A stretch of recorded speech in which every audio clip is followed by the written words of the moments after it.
नमस्कार सभी को और स्वागत है। मैं आज यहाँ आप सभी के साथ होकर वास्तव में खुश हूँ क्योंकि जो मैं साझा करने जा रही हूँ वह केवल किसी पुस्तक का सारांश नहीं है, बल्कि उस चीज़ की कहानी है जिसने मेरे जीवन को सचमुच बदल दिया। और मैं वादा करती हूँ कि मैं इस अभिव्यक्ति का उपयोग हल्के में नहीं कर रही हूँ। मुझे नफरत है जब लोग एक नए प्रकार के ब्लेंडर या फिटनेस ऐप के लिए कहते हैं इसने मेरी ज़िंदगी बदल दी। लेकिन इस मामले में चरसकदम आमिर मातम में मुझे लगता है कि मैं इसे संपूर्ण ईमानदारी के साथ कह सकती हूँ। मैं आपसे एक सवाल पूछकर शुरू करना चाहती हूँ, वही सवाल जिसने कुछ महीने पहले मेरे अस्तित्व की नींव को हिला दिया। क्या आप जी रहे हैं या सिर्फ अस्तित्व में हैं? क्योंकि अगर मुझे आपके साथ बेहद ईमानदार होना है तो मैं सिर्फ अस्तित्व में थी। मैं अपना जीवन ऑटो पायलट परिचित से जी रही थी। मैं उठती, काम पर जाती, घर वापस आती, टीवी देखती, सो जाती और अगले दिन सब कुछ वैसा ही। यह एक आरामदायक दिनचर्या थी, निश्चित रूप से, लेकिन सतह के नीचे एक असंतोष था जिसे मैं नाम नहीं दे पा रही थी। ऐसा था जैसे मैं खुली आंखों से सो रही थी। मैं जीवन से गुजर रही थी बजाय इसे वास्तव में जीने के। सब कुछ तब बदल गया जब मुझे गैब्रिएला डी अल्बर्टास और जूसेप वर्सेली की आप किस आर्केटाइप के हैं नामक पुस्तक मिली। शुरुआत में मैं संशयवादी थी। मुझे लगा यह जादुई सूत्रों से भरी व्यक्तिगत विकास की सामान्य पुस्तक है, लेकिन मैं गलत थी, पूरी तरह से। इस पुस्तक ने मुझे वास्तविकता को पढ़ने का एक तरीका दिया जिसने मेरे बारे में और दुनिया के बारे में जो कुछ भी मैं जानती थी उसे उलट दिया। आज मैं आपको अपनी इस यात्रा में साथ ले जाना चाहती हूँ। मैं उन गहरे सबक को साझा करना चाहती हूँ जो मैंने सीखे, कैसे उन्होंने मुझे बदल दिया, और सबसे महत्वपूर्ण, आप उन्हें अपने जीवन में ठोस रूप से कैसे लागू कर सकते हैं ताकि सहायक कलाकार बनना बंद करें और अपनी कहानी के नायक बने। पहला महान सबक जिसने मुझे तेज रफ्तार ट्रेन की तरह मारा वह यह है, जीवन यादृच्छिक घटनाओं की एक श्रृंखला नहीं है जो हम पर बरसती है। यह एक लॉटरी नहीं है जहां कभी आप जीतते हैं और कभी बिना कारण हार जाते हैं, छाप जाते हैं। जीवन एक दीक्षा यात्रा है।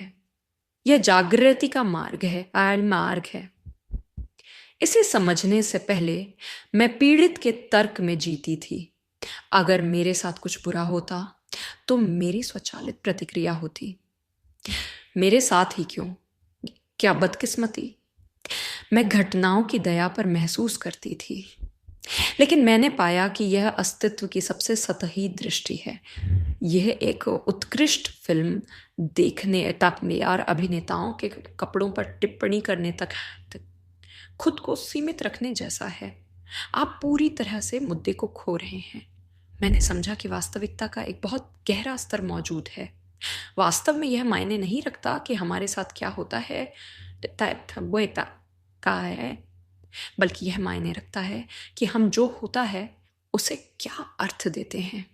दो लोग बिल्कुल एक ही त्रासदी का अनुभव कर सकते हैं। एक बर्बाद होकर बाहर आता है, दूसरा परिवर्तित और मजबूत होकर बाहर आता है। अंतर क्या है? उन्होंने घटना को जो अर्थ दिया।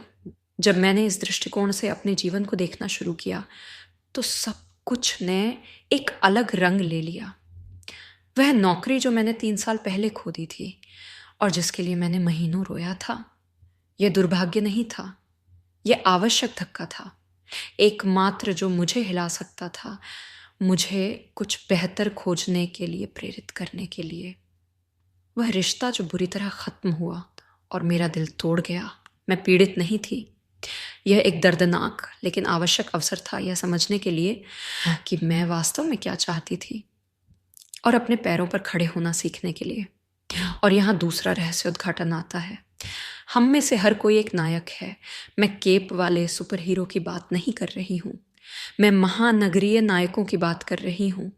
मैं आपकी बात कर रही हूँ जो सुबह उठते हैं और कंबल के नीचे छिपने के बजाय अपने डर का सामना करते हैं। नायक होना कोई आनुवंशिक उपहार नहीं है, यह एक विकल्प है। यह सचेत रूप से जीने का, धारा के साथ बहने के बजाय अपने जीवन की पतवार को पकड़ने का दैनिक विकल्प है। लेकिन हर नायक को एक अजगर का सामना करना होता है ना? और वर्षों तक मैं विश्वास करती थी कि मेरे अजगर मेरे बाहर थे। मेरा अहंकारी बॉस, ईर्ष्यालु सहकर्मी, वह साथी जो मुझे नहीं समझता था, खराब अर्थव्यवस्था। मैं हर जगह दुश्मन देखती थी। पुस्तक ने मेरे चेहरे पर एक असहज सच्चाई को मारा। अजगर बाहर नहीं है, यह अंदर है। वे बाहरी दुश्मन अक्सर मेरे आंतरिक भय के केवल प्रक्षेपण हैं। मेरा बॉस समस्या नहीं था, न समस्या पर्याप्त अच्छा न होने का मेरा डर था, जिसे उसने सक्रिय किया। सहकर्मी समस्या नहीं थी, यह मेरी असुरक्षा थी जिसने मुझे हर जगह प्रतिस्पर्धा देखने पर मजबूर किया। शुरुआत में इस विचार ने मुझे दोषी महसूस कराया। तो यह सब मेरी गलती है, मैंने सोचा। लेकिन फिर मैंने दोष और जिम्मेदारी के बीच अंतर को समझा। दोष आपको लकवा मार देता है, कुचल देता है। जिम्मेदारी आपको शक्ति देती है। अगर समस्या मेरे बाहर है तो मैं शक्तिहीन हूँ। मैं केवल उम्मीद कर सकती हूँ कि दुनिया बदल जाए। लेकिन अगर अजगर मेरे अंदर है तो फिर मेरे पास इसे वश में करने की शक्ति है। मैं खुद पर काम कर सकती हूँ, मैं बदल सकती हूँ। मैंने पाया कि हमारे अंदर 12 आकृतियाँ रहती हैं, 12 आर्केटाइप। उन्हें आंतरिक पात्रों के रूप में कल्पना करें। प्रत्येक की अपनी आवाज़, अपनी प्रतिभा और अपनी छाया के साथ हम अक्सर इन भूमिकाओं को निभाते हैं, यह जाने बिना भी। हम खुद को पीड़ित के साथ पहचानते हैं, या हमेशा लड़ने वाले योद्धा के साथ, या उस देवदूत के साथ जिसे सभी को बचाना होता है। और हम भूल जाते हैं कि हम उस एकल भूमिका से कहीं अधिक हैं। ये आर्केटाइप हमें 3 चरणों में साथ देते हैं: तैयारी, वास्तविक यात्रा और वापसी। मैं आपके साथ एक एक करके उनका विश्लेषण करना चाहती हूँ, क्योंकि उनमें से प्रत्येक में मैंने खुद का एक टुकड़ा पाया जिसे ठीक होने की ज़रूरत थी। यात्रा निर्दोष के साथ शुरू होती है। यह हमारा वह हिस्सा है जो भरोसा करना चाहता है, जो विश्वास करना चाहता है कि दुनिया अच्छी है और कोई हमारी देखभाल करेगा। यहाँ मेरा महान सबक यह समझना था कि मैंने अपनी भरोसा करने की क्षमता को कितना खो दिया था। मैं कटु हो गई थी। मैंने और अधिक पीड़ित ना होने के लिए बहुत ऊंची दीवारें बना ली थी। लेकिन दीवार के पीछे रहना जीना नहीं है। निर्दोष ने मुझे सिखाया कि समाधान खुद को बंद करना नहीं है, बल्कि विवेक के साथ भरोसा करना सीखना है। भोली न बने, लेकिन खुली रहे। मुझे एक गहरा काम करना पड़ा, अपने सूटकेस को खाली करना। बचपन से हम ऐसे विश्वासों को अपने साथ ले जाते हैं जो हमारे नहीं हैं, बल्कि हमारे माता पिता या समाज के हैं। तुम पर्याप्त नहीं हो, दुनिया खतरनाक है, प्यार पाने के लिए तुम्हें मेहनत करनी होगी। मुझे उस सूटकेस को खोलना पड़ा और वह सब कुछ फेंकना पड़ा जो मेरा नहीं था, ताकि मैं हल्की यात्रा कर सकूं। फिर अनाथ है, भगवान, मैंने इसमें खुद को कितना देखा। अनाथ वह हिस्सा है जो धोखा, त्यागा हुआ व्यवस्था का शिकार महसूस करता है।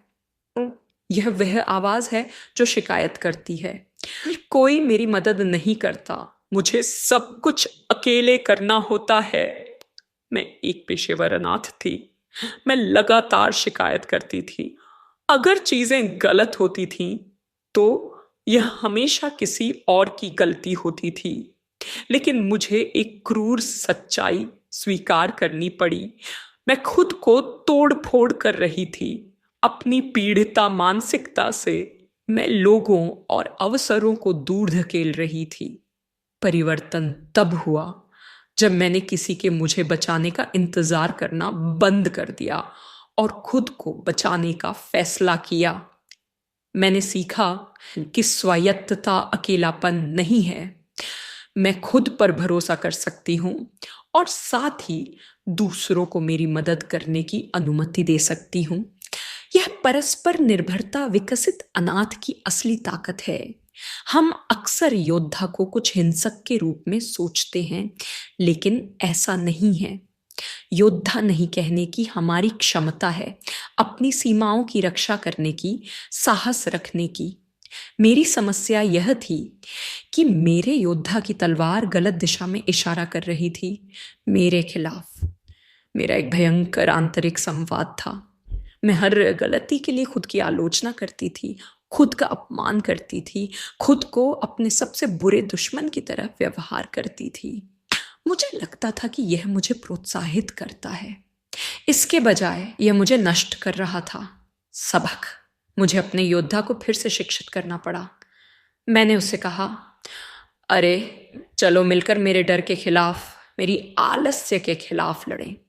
मेरे खिलाफ नहीं। मैंने उस आक्रामकता को वास्तविक समस्याओं की ओर निर्देशित करना और अपनी लड़ाइयाँ चुनना सीखा। हर चीज़ मेरी तलवार के लायक नहीं है। कभी कभी असली ताकत इसे जाने देना है। इस आर्केटाइप ने मुझे गहराई से छुआ। मुझे खुद को एक उदार व्यक्ति हमेशा उपलब्ध महसूस करना पसंद था, लेकिन मैंने पाया कि मैं अपनी आंतरिक खालीपन को भरने के लिए दूसरों की मदद कर रही थी। मैं खुद को उपयोगी महसूस करने के लिए, खुद को अच्छा महसूस करने के लिए थोड़ा प्यार खरीदने के लिए मदद करती थी। और जब दूसरे मुझ पर पर्याप्त धन्यवाद नहीं देते थे तो मैं गुस्सा हो जाती थी। मैं खुद को शोषित महसूस करती थी। सच्चाई यह है कि आप दूसरों को वह नहीं दे सकते जो आपके पास नहीं है।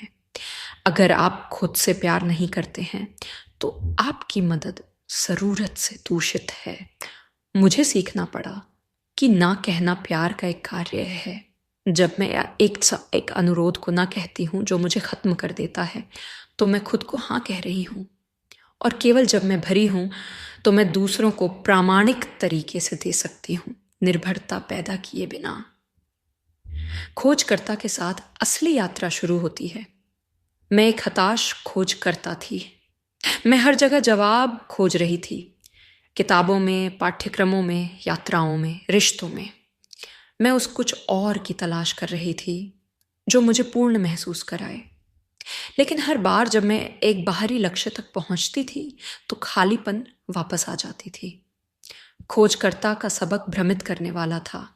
आप जो कुछ भी खोज रहे हैं वह पहले से ही आपके अंदर है। हम बाहर जो देखते हैं वह केवल एक प्रतिबिंब है। अगर अंदर अराजकता है तो मैं बाहर अराजकता देखूंगी। अगर अंदर शांति है तो मैं बाहर शांति देखूंगी। असली यात्रा भारत जाना या शहर बदलना नहीं है। यह खुद के अंदर देखने, अपनी गहराइयों में देखने का साहस रखना है। यह एक अकेली यात्रा है। कोई भी इसे आपके लिए नहीं कर सकता, लेकिन यह एकमात्र यात्रा है जो आपको घर ले जाती है। यहाँ मुझे एक नैतिक झापड़ मिला जिसकी मुझे ज़रूरत थी। वर्षों तक मैंने एक भिखारी की तरह प्यार की तलाश की। मैं किसी को चाहती थी जो मुझे पूरा करे, जो मेरे भावनात्मक छेदों को भरे। और अनुमान लगाइए, मैंने उन लोगों को आकर्षित किया जिन्होंने पुष्टि की कि मैं प्यार के लायक नहीं थी। मैंने एक लौह नियम सीखा, आप उससे अधिक प्यार प्राप्त नहीं कर सकते जितना आप खुद को देने के लिए तैयार हैं। अगर मैं खुद की आलोचना करती हूँ, खुद को अस्वीकार करती हूँ, खुद के साथ बुरा व्यवहार करती हूँ, तो मैं कैसे उम्मीद कर सकती हूँ कि कोई और मुझे राजकुमारी की तरह व्यवहार करे। मुझे अपने आधे सेब की तलाश करना बंद करना पड़ा और एक पूरा सेब बनने के लिए काम करना पड़ा। प्यार आपको पूरा नहीं करता, आप पहले से ही पूर्ण हैं।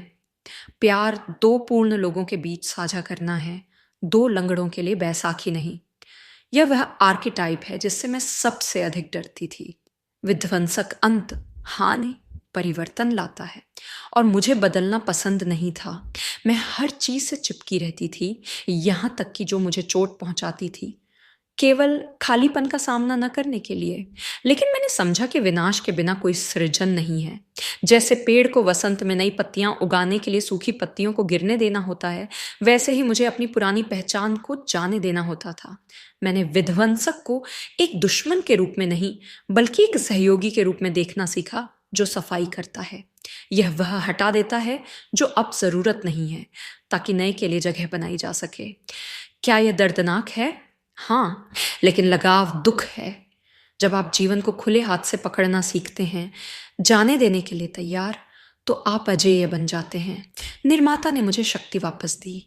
मैंने समझा कि मैं हर पल अपने जीवन का निर्माण कर रही हूँ, चाहे मैं इसके बारे में सचेत हूँ या नहीं। हर विचार, हर विकल्प, ये हर क्रिया एक रचनात्मक कार्य है। पहले मैं अनजाने में आपदाएं पैदा कर रही थी, भाग्य की शिकायत कर रही थी। अब मैंने अपनी आंखें खोल दी हैं। मैंने खुद से पूछा, मैं वास्तव में क्या बनाना चाहती हूँ? और मैंने पाया कि मेरी असली इच्छाएं उन लोगों से अलग थीं जो समाज ने मुझ पर थोपी थीं। मैं स्वतंत्रता चाहती थी, स्थिति नहीं। मैं प्रामाणिकता चाहती थी, दिखावा नहीं। निर्माता ने मुझे यह भी सिखाया कि विफलता निंदा नहीं है, यह सिर्फ प्रतिक्रिया है। यह डेटा है जो मुझे बताता है पाठ्यक्रम समायोजित करें। और इसीलिए मैंने गलती करने से डरना बंद कर दिया और अपने अस्तित्व के एक कलाकार के रूप में जीना शुरू कर दिया। हम संप्रभु के साथ परिपक्वता पर पहुंचते हैं। इस आर्केटाइप ने मुझे सिखाया कि मेरा जीवन मेरा राज्य है और मैं इसके लिए एकमात्र जिम्मेदार हूँ। अगर मेरे राज्य में अराजकता है तो मैं प्रजा, परिस्थितियों को दोष नहीं दे सकती। मुझे कार्य करना होगा। मैंने सरकार, यातायात, मौसम की शिकायत करना बंद कर दिया। मैंने खुद को शासित करना शुरू किया। मेरी भावनाएं, मेरा शरीर, मेरे वित्त, मेरे रिश्ते। एक अच्छा संप्रभु, पुरुष या महिला, तानाशाह नहीं है। वे बुद्धिमान हैं। वे नियंत्रण और विश्वास के बीच संतुलन खोजना जानते हैं। वे लंबी अवधि में राज्य की भलाई के लिए कठिन निर्णय लेना जानते हैं। यह व्यक्तिगत नेतृत्व का एक शक्तिशाली सबक था। जादूगर सबसे आकर्षक आर्केटाइप था। इसने मुझे सिखाया कि जो वास्तविकता मैं देखती हूँ वह मेरा प्रक्षेपण है। यह बेतुका लगता है, लेकिन ऐसा ही है। हम वही देखते हैं जिसे देखने के लिए हम तैयार हैं। अगर मैं अपनी आंतरिक स्थिति बदलती हूँ तो बाहरी वास्तविकता भी बदल जाती है। मैं आपको एक व्यावहारिक उदाहरण दूंगी जो मैंने अनुभव किया। मेरा एक सहकर्मी था जिसे मैं बर्दाश्त नहीं कर सकती थी। मैं उसे अहंकारी और असहनीय के रूप में देखती थी। मुझे विश्वास था कि समस्या वह था। फिर एक जादूगर के रूप में काम करते हुए मैंने खुद के अंदर देखा। मैंने समझा कि मैं उस पर अपनी असुरक्षा को प्रक्षेपित कर रही थी। मैंने अपनी दृष्टि बदल दी। मैंने उसे निर्णय के बजाय करुणा के साथ देखना शुरू किया और अविश्वसनीय रूप से मेरे प्रति उसका व्यवहार बदल गया। मैंने उसे नहीं बदला था, मैंने खुद को बदल दिया था। यह असली जादू है। संत ने मुझे शांति दी। इसने मुझे निर्णय के निलंबन को सिखाया। सब कुछ को अच्छा या बुरा के रूप में लेबल करना बंद करना। यह समझना कि सब कुछ जैसा है वैसा ही परिपूर्ण है, यहाँ तक कि जो हमें गलत लगता है, क्योंकि यह एक बड़ी योजना का हिस्सा है जिसे हम हमेशा नहीं देखते हैं। मैंने खुद को अलग करना सीखा। मैंने समझा कि मैं अपने विचार नहीं हूँ और मैं अपनी भावनाएं नहीं हूँ। मैं वह चेतना हूँ जो उन्हें देखती है। मैं क्रोध को महसूस कर सकती हूँ, क्रोध बने बिना। मेरे पास एक नकारात्मक विचार अपविचार हो सकता है, इस पर विश्वास किए बिना। यह दूरी अविनाशी शांति का एक स्थान बनाती है और अंत में मूर्ख, वह आर्केटाइप जो चक्र को बंद करता है और हमें आनंद में वापस लाता है। मूर्ख वह है, पुरुष या महिला, जिसने सब कुछ समझ लिया है और इसीलिए हंसता है। इसने मुझे सिखाया कि खुश रहने के लिए किसी कारण की जरूरत नहीं है। खुशी कोई गंतव्य नहीं है। मैं खुश हो जाऊंगी जब। यह यात्रा करने का एक तरीका है। मैंने वर्तमान में जीना सीखा, यहीं और अभी। दूसरों के निर्णय के डर से खुद को मुक्त करना, प्रामाणिक होना, यहां तक कि अजीब लगने की कीमत पर भी। और आप जानते हैं क्या, जब आप अपना मुखौटा उतारते हैं और वो खुद होते हैं तो आप चुंबकीय बन जाते हैं। लोग प्रामाणिकता से प्यार करते हैं। मूर्ख ने मुझे जीवन को एक ब्रह्मांडीय खेल के रूप में लेना सिखाया, अपनी परेशानियों पर हंसना और बारिश में नाचना। मैं आपसे एक अवधारणा के बारे में बात करके समाप्त करना चाहती हूँ जो पूरी पुस्तक में व्याप्त है और जो शायद सबसे अधिक परिवर्तनकारी थी, छाया। वर्षों तक मैंने अपने अंधेरे हिस्सों को दबाकर एक अच्छी इंसान बनने की कोशिश की। गुस्सा, स्वार्थ, डर, लेकिन दबी हुई छाया हमें तोड़फोड़ करती है। मैंने सीखा कि छाया कोई दुश्मन नहीं है, यह मेरा सबसे बड़ा खजाना है। छाया में मेरी छिपी हुई महाशक्तियां हैं। अगर आप गुस्से को दबाते हैं तो आप खुद की रक्षा करने की क्षमता को भी दबाते हैं। योद्धा, अगर आप स्वार्थ को दबाते हैं तो आप खुद से प्यार करने की क्षमता को दबाते हैं। प्रेमी, अगर आप डर को दबाते हैं तो आप आवश्यक सावधानी को दबाते हैं। मैंने खुद को आंकना बंद कर दिया। मैंने अपने बारे में सब कुछ स्वीकार करना शुरू कर दिया। प्रकाश और छाया। हाँ, मेरे पास यह अंधेरा हिस्सा है, यह मेरा हिस्सा है, यह ठीक है। और उस स्वीकृति में मैंने अपनी पूर्णता पाई। मैंने यह सब रोजमर्रा के जीवन में कैसे लागू किया। यहाँ कुछ ठोस उदाहरण हैं। रिश्तों में मैं अब किसी ऐसे व्यक्ति की तलाश नहीं करती जो मुझे बचाए या पूरा करे। मैं एक पूर्ण व्यक्ति के रूप में अपना जीवन साझा करती हूँ और मेरे रिश्ते अधिक स्वस्थ और संतोषजनक हो गए हैं। काम में मैंने वह करना बंद कर दिया जो मुझे करना चाहिए था और जिसके बारे में मैं भावुक हूँ उसका अनुसरण करना शुरू कर दिया। खोजकर्ता निर्माता। यह जोखिम भरा था, लेकिन अब मैं खुशी के साथ काम करती हूँ और विरोधाभासी रूप से आर्थिक परिणाम बेहतर हुए हैं क्योंकि मैं इसमें अपना दिल लगाती हूँ। अपने साथ मेरा आंतरिक संवाद बदल गया है। मैं अब खुद का अपमान नहीं करती। मैं अपनी सबसे अच्छी सहयोगी बन गई हूँ। मैं खुद के साथ वह दयालुता से व्यवहार करती हूँ जो मैं एक प्रिय मित्र के साथ करूँगी। समस्याओं का सामना करते समय जब कोई कठिनाई आती है तो मैं अब खुद से नहीं पूछती मेरे साथ क्यों, बल्कि मैं जादूगर को सक्रिय करती हूँ और पूछती हूँ मुझे इससे क्या सीखना है, मैं इसे कैसे बदल सकती हूँ। दोस्तों, मैं आपसे घंटों बात कर सकती हूँ, लेकिन सच्चाई यह है कि मेरी यात्रा व्यक्तिगत है और आपकी अलग अद्वितीय होगी। इसलिए मैं आपको अपने पूरे दिल से आमंत्रित करती हूँ कि आप मेरे शब्दों पर न रुकें, स्रोत पर जाएं। गैब्रिएला डी अल्बर्टास एंड जूसेप वर्सेली की आप किस आर्केटाइप के हैं की एक प्रति लें। यह पढ़ने और शेल्फ पर रखने के लिए एक पुस्तक नहीं है, यह एक नक्शा है, यह एक दर्पण है, यह एक यात्रा साथी है। यह व्यायाम और परीक्षणों से भरा है जो आपको यह समझने में मदद करेगा कि आप कहाँ हैं और आपको कहाँ जाने की ज़रूरत है।